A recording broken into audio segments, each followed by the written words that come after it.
Bine ați venit, dragilor din Zodia Gemeni, oriunde v-ați afla în această lume. Sunt încântată să fim din nou împreună la o nouă lectură pentru următoarea perioadă a lunii aprilie, mai precis perioada cuprinsă între 13 până pe 19 aprilie inclusiv. Așa că, dragilor, toți cei care aveți nu doar soarele, ci și luna, Venus sau poate ascendentul în Zodia Gemeni, această lectură este de asemenea și pentru voi. Desigur, nu uitați, este totuși o lectură general colectivă, așa că vă rog să luați decât ceea ce va rezona cu voi. Și înainte de a începe lectura propriu-zisă, vreau să le mulțumesc tuturor celor care sunteți deja aici, care mă susțineți prin comentarii, gesturi de apreciere și gândurile voastre bune, așa că mii de mulțumiri tuturor. Și dacă sunteți pentru prima dată aici pe canal, vă urez bun venit, iar dacă la finalul lecturii simțiți că ați rezonat, că v-a adus poate un pic de claritate sau un pic de ghidare, eu vă invit cu mare drag să vă abonați și desigur să susțineți acest canal printr-un simplu like. Ambele fiind gratuite, unicul lucru necesar este decât dorința și plăcerea fiecăruia dintre voi. Și acum, haideți să vedem ce este important de știut pentru această nouă săptămână de aprilie, 13-19 aprilie. Ce este important de știut pentru dragii mei din Gemeni? Ce este important de știut? O prietenie sinceră. Să știți că s-ar putea să primiți o vizită de la un amică, care se pare că, cel puțin aparent, este sinceră. Ia să vedem care este a treia carte. Încă o carte, te rog. Despre orvești. Deci, dragilor, se pare că veți primi o vizită din partea unui, cum am mai spus, amic, și care ori are legătură cu cineva tânăr, brunetă. Este foarte interesant, nu știu exact încotro va duce această vizită, sau cât de benefică, sau cât de... E o energie, să zicem așa, oarecum neutră. Este cineva sincer din câte văd eu aici.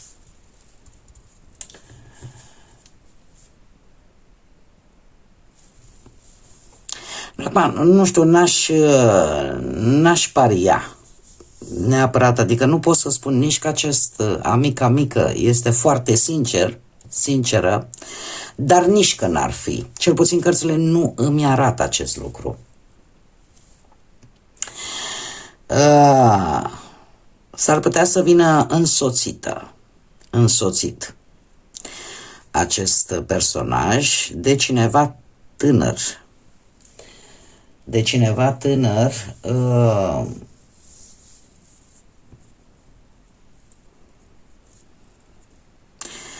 Cineva tânăr care poate sau nu să ascundă ceva. Este, să știți, că o săptămână în care vom vedea ce ne spun și cărțile de tarot. De ce? Pentru că energia pe care o văd eu aici este una foarte neutră, cum am mai spus. Dar asta nu trebuie să vă culcați pe ureche. Adică totuși mențineți-vă într-o oarecare măsură atenți. Pentru că poate să fie ceva de bun augur, dar de asemenea e posibil să fie lucruri care să nu vi se spună. Și atunci această sinceritate, păstrați-vă, fiți un pic rezervați vis-a-vis la ce o să vă spună acest prietenă alături sau acest tânăr. Așa, în principal, mi-apare o energie masculină, dar cum este o lectură generală, voi puteți adapta. Dar vine cineva, orică e cu un copil, orică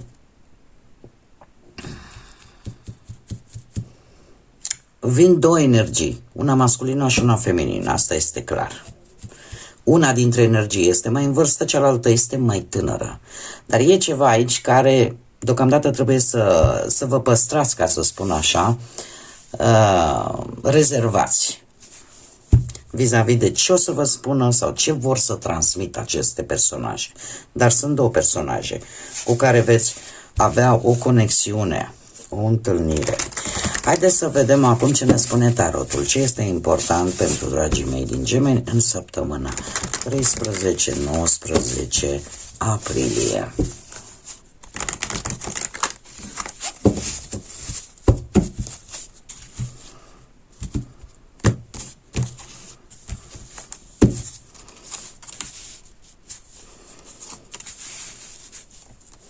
Ce v-am spus? Nu este o energie, tocmai se lasă oarecum...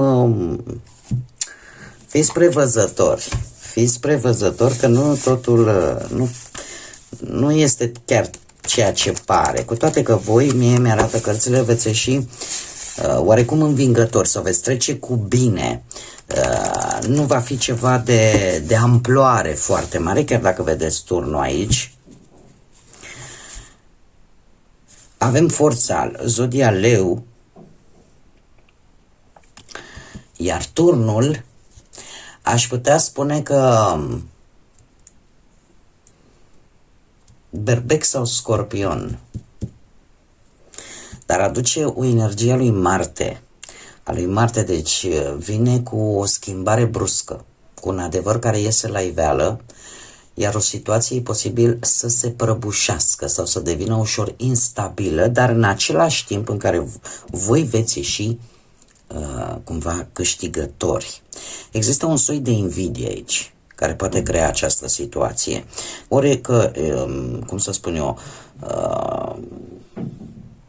mai ales cei care aveți un ascendent în zodia Leu, e posibil să fiți puși în situația în care să rețineți bestia din voi, să fiți atenți ce vorbiți și indiferent dacă o faceți, cumva lucrul ăsta va declanșa ieșirea la suprafață al unor adevăruri. Poate să fie chiar de la aceste două energii, dar din care voi se pare că veți ieși câștigător, că e vorba de locul de muncă, că e vorba de vreo situație financiară, că e vorba până la urmă și de ceva legat de relația voastră sentimentală. Vom vedea imediat. Haideți să vedem acum fiecare carte în parte. Clarificăm forța, te rog. Clarificăm forța. Posibil vorba ori de o moștenire, ori ceva legat de familia mare. Clarificăm turnul, te rog. Să vedem ce poate declanșa acest turn.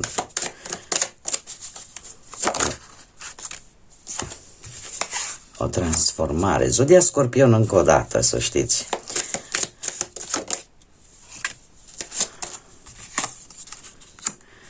Și un 8 de bâte. Am uitat să vă pun și surpriza. Uite că mereu mi se mai întâmplă. Ia să vedem. Încă o carte pentru surpriză. Clarificăm surpriza. O punem aici și o vedem ulterior. Bun, dragii mei, deci așa cum am mai spus, voi sunteți într-o fază în care încercați să vă îmblânziți bestia sau chiar să îmblânziți pe altcineva care are poate și un caracter așa mai dur, da? Dar în general și cu precădere cei care aveți poate și un ascendent în Leu, așa cum am mai spus, voi veți încerca să abordați anumite provocări, poate la locul de muncă cu calm, cu răbdare. Faptul că avem și un 10 de monede îmi poate vorbi de o anumită stabilitate. Voi pentru a avea această stabilitate, că e de loc de muncă, că e pe parte financiară sau să aveți o anumită siguranță pe termen lung, sunteți capabili, să spunem așa, să abordați tot ceea ce se întâmplă la locul de muncă cu mai mult calm, cu mai multă răbdare, să gestionați oarecum conflictele fără să țipați, fără să vă certați și să vă cunoașteți practic până la urmă, să vă cunoașteți propriul interes. E posibil, chiar dacă sarcinile profesionale sunt destul de complicate sau situațiile sunt destul de complicate, sunteți motivați, sunteți, cum să spun eu, destul de calmi în așa fel încât să le abordați într-o manieră un pic mai asertivă, de o altfel de manieră.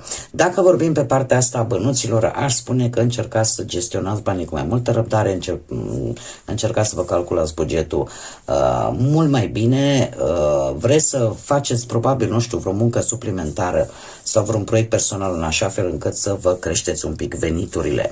Din câte văd eu aici, putem vorbi ori de o afacere de familie, ori putem vorbi, nu știu, de baterea voastră de a obține nu doar un câștig temporar de bani, ci să vă construiți așa ca un fel de sistem stabil de resurse, că e printr-o proprietate, că e printr-un bun mult mai stabil din punct de vedere economic, posibil să vină, nu știu, și un sprijin poate de bănuți din partea familiei în această săptămână, pentru ceea ce voi să vă folosiți așa, în maniera asta de a comunica diferit, în așa fel încât să obțineți ceva din partea familiei.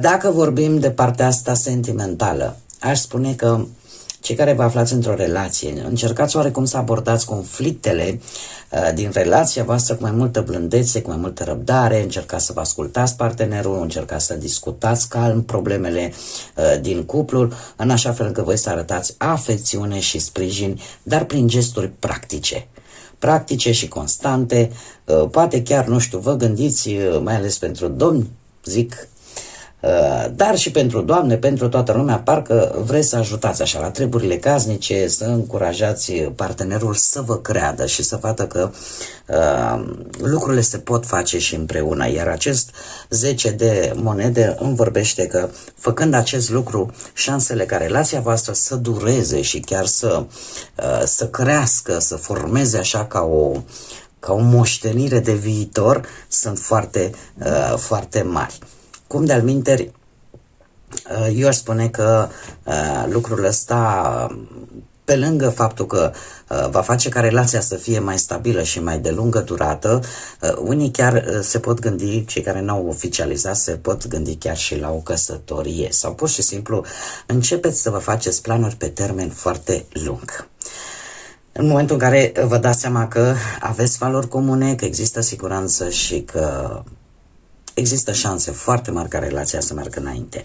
Ce este, în schimb, foarte interesant, chiar și pentru cei singuri, că aici, uite, era să uit, pentru cei singuri, cei care vă interesează, mare atenție, da, vă rog eu, cei care nu vă interesează, viața sentimentală, pentru cei care sunteți singurei, burlăcei și burlăcițe, nu e niciun fel de probleme. Eu o fac pentru cei care sunt interesați de acest aspect. Și aici am închis paranteza. Pentru voi, dragilor, aș spune că voi veți încerca oarecum să vă folosiți timpul pentru a vă cunoaște în primul și în primul rând mai bine pe voi, pentru a vă întări, ca să zic așa, răbdarea, echilibrul vostru emoțional. Voi încercați să căutați o relație cu acele persoane care apreciază calmul, care apreciază perseverența, blândețea voastră, iar zecele de monede, desigur, ne vorbește de dorința ca voi să aveți o relație stabilă, o relație serioasă, fără aventuri.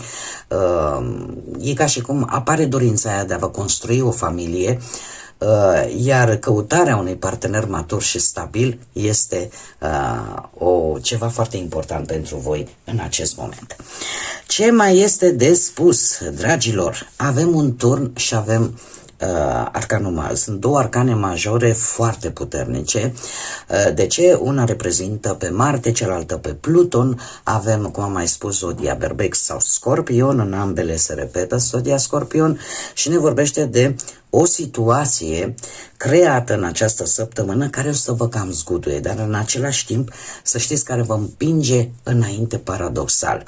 Este vorba de acele situații în care un adevăr poate iese la iveală, acele situații care se prăbușesc. De ce? Pentru că nu au o bază stabilă și există E ca și cum amâni ceva care oricum știi că se va dărâma, oricum știi că nu va dura pentru că nu are baze solide ca să poată să meargă înainte. Martea, în cazul de față, ne vorbește de final, de o etapă care se finalizează, dar în același timp vă și transformă. E o schimbare foarte profundă, dar pe lângă că arată un final destul de tumultos, arată și un nou început. E posibil ca pentru unii dintre voi încheierea unui capitol din punct de vedere profesional, poate prin plecarea dintr-un loc de muncă sau închiderea unui proiect, pur și simplu duce la o schimbare majoră de direcție. Prin schimbarea domeniului de lucru sau prin începerea unei activități complet diferite față de ce făceați voi până acum. E posibil ca acest turn să fie avut loc deja cu foarte puțin timp în urmă, lucru care pe voi v-a făcut să vă dezvoltați, să începeți altceva, să vă gândiți la altceva și în felul acesta să vă transformați.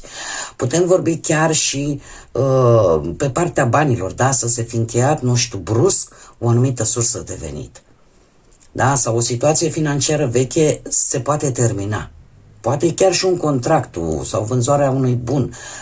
Ceva se schimbă și te obligă să gestionezi cheltuielile, cum să spun eu, în așa fel încât să renunți la ceea ce nu mai este util. Ceea ce pe tine te trage în jos. E ca o, cum să spun, e ca o trezire, e ca și cum divinitatea, universul te-a obligat, vrei nu vrei, să închei ceva pentru a începe și a înțelege de ce s-a încheiat. Aici e cel mai important, pentru că moartea de fapt nu vine doar cu schimbarea profundă, te face să înțelegi de ce aceste lucruri trebuiau schimbate, de ce aceste lucruri trebuiau să moară, trebuiau să se finalizeze. De ce spun acest lucru? Pentru că imediat avem un 6 de bâte frumos și un 8 de bâte, care îmi vorbește efectiv de succes, de victorie, lucru care pe tine te-a împins de fapt către această victorie. Turnul în mare parte nu trebuie văzut ca ceva dezastruos. De multe ori se întâmplă și cu siguranță și mulți dintre voi ați trecut prin aceste situații în care ni se întâmplă ceva care efectiv ne dărâmă, poate emoțional, poate chiar fizic, dar în același timp ne ambiționează mai mult și ne face să ne redescoperim și să vedem exact cât potențial avem fiecare dintre noi. Dacă vorbim de relații, e posibil să apară o ceartă foarte puternică, dar care aduce cu sine o revelație importantă, un adevăr poate ascuns, sau pur și simplu relația să treacă printr-o criză care îi obligă pe ambii parteneri să schimbe modul în care funcționează legătura lor. Cum? Prin faptul că chiar dacă voi veți încerca să mențineți armonia, echilibru în relația voastră, relația trebuie să treacă printr-o transformare majoră, printr-o schimbare importantă în modul în care partenerii se raportează unul la celălalt. Și uneori eu aș spune că, din câte văd eu aici, relația nu se încheie. Este ca un hop pe care ambii trebuie să-l treacă împreună și să se consolideze.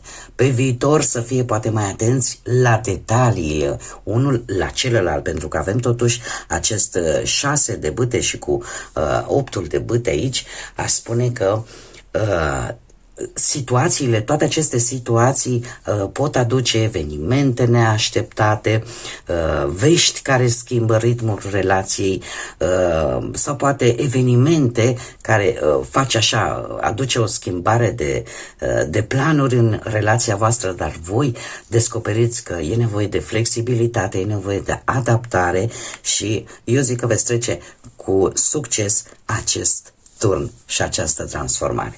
Chiar și pentru cei care sunteți singurei, aș spune că e posibil în această săptămână să traversați, să realizați brusc că o relație din trecut de fapt nu era potrivită pentru voi.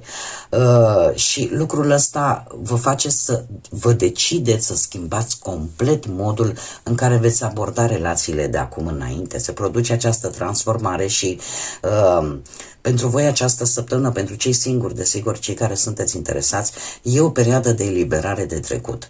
O perioadă de renunțare la amintiri, la relații, care încă vă mai influențează în prezent și pentru a începe un nou capitol emoțional în viața voastră cu o altă perspectivă, atunci trebuie ca aceste relații din trecut, acele situații să rămână în urmă.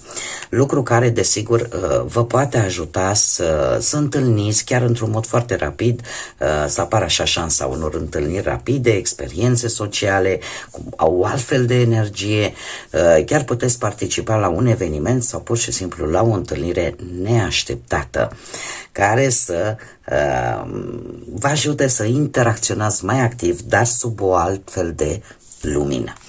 Surpriza voastră, dragilor, e legată de 7 de monede și un rege de monede. Să știți că surpriza voastră este că o situație, o relație, o conexiune, orice, aici voi adaptați, în care voi ați investit poate timp, sentimente, bani, nu știu, ceva, oarecum, ori începe, simțiți voi că începe să aducă niște răspunsuri sau începe să se limpezească, iar cu acest rege de monede, aici e vorba de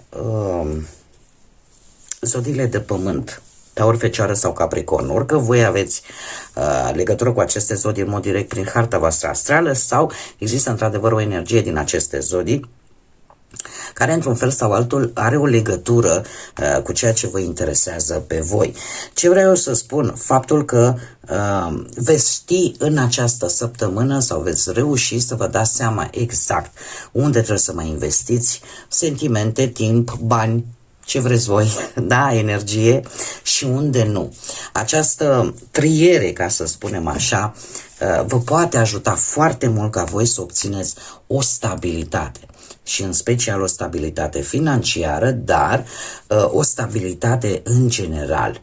Da, să vă puteți construi în siguranță, cu succes chiar, ceva solid și în felul acesta să vă administrați foarte bine resursele, cu mai multă maturitate, fie ele resurse legate de bani, poate de muncă sau de sentimente.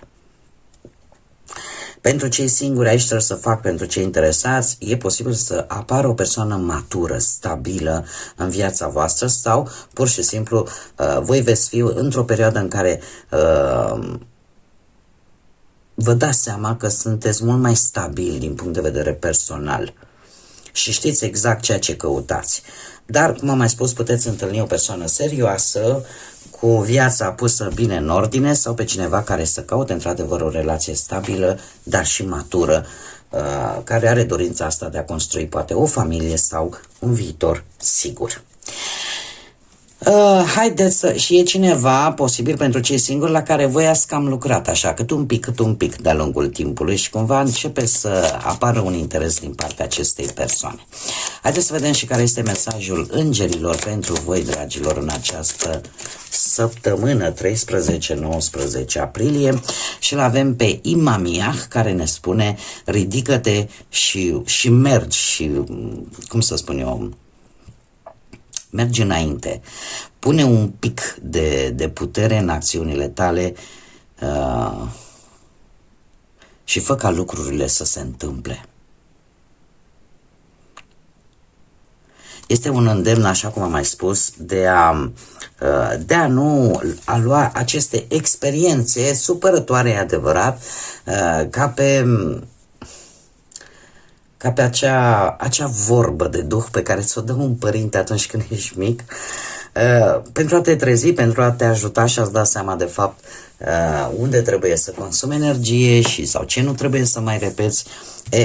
Îndemnul îngerilor este acesta: ridică-te și mergi înainte și pune un pic mai multă hotărâre în acțiunile tale pentru ca lucrurile să se întâmple cu adevărat. Bun, dragii mei, cam acestea au fost mesajele pentru voi. Sper că v-au adus ghidare, claritate în minte, în suflete, în gânduri. Vă mulțumesc că mi-ați fost alături și până la următoarea noastră revedere, nu uitați, suflete frumoase, să zburați înalt, să gândiți înalt și să lăsați, desigur, iubirea, credința, pacea și lumina să vă însoțească la fiecare pas.